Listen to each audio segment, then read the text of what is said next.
la méthode de Créavie que j'ai mis au point grâce à mes élèves qui me suivent dans tous mes ateliers de créativité depuis 30 ans. Et cette méthode permet de s'ouvrir aux qualités énergétiques des 5 éléments, terre, eau, feu, air, espace, dans l'acte de création artistique. Il est possible d'utiliser cette méthode même si on est débutant. Je développe comment voyager en Créavie. Je parle des généralités. Les généralités, c'est comment reconnaître ces 5 éléments au niveau de l'environnement, au niveau du corps, au niveau de l'esprit, les mettre en résonance avec l'acte de création artistique. Pour les 5 éléments, terre, pour l'élément eau, pour l'élément feu, air et espace.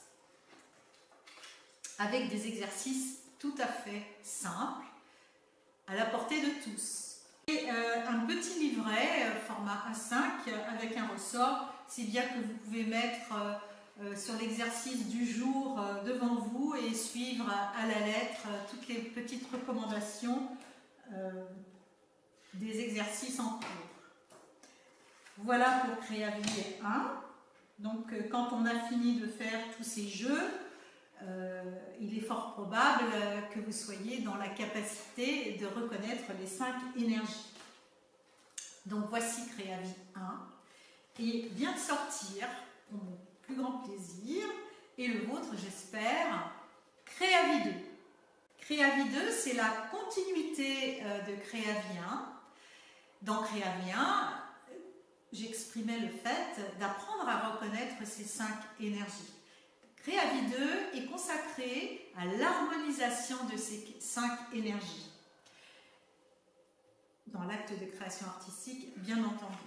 Pour vous le présenter rapidement, je consacre tout un chapitre pour apprendre à reconnaître l'expérimentateur que vous êtes. En fonction, bien entendu, des 5 énergies, terre, eau, feu, air, espace.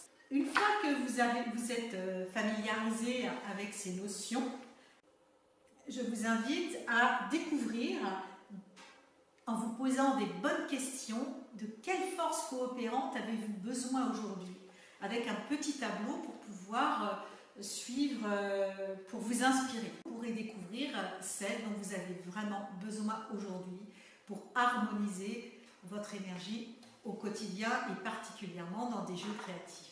Alors là, je développe un jeu entièrement avec toutes sortes de petites contraintes pour vous inviter à sentir davantage les énergies se lever en vous. Par la suite, vous allez être en mesure d'inventer un jeu. Et voici comment s'y prendre en suivant un tableau. Et là, je vous donne des clés pour savoir comment vous y prendre à partir de quelques tableaux. L'ouvrage se terminera avec des exemples, avec une fiche construite pour ces exemples très précisément.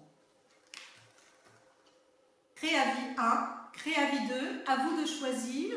Créavie 1, si vous avez envie de découvrir ces 5 énergies et comment les mettre en action dans l'acte de création.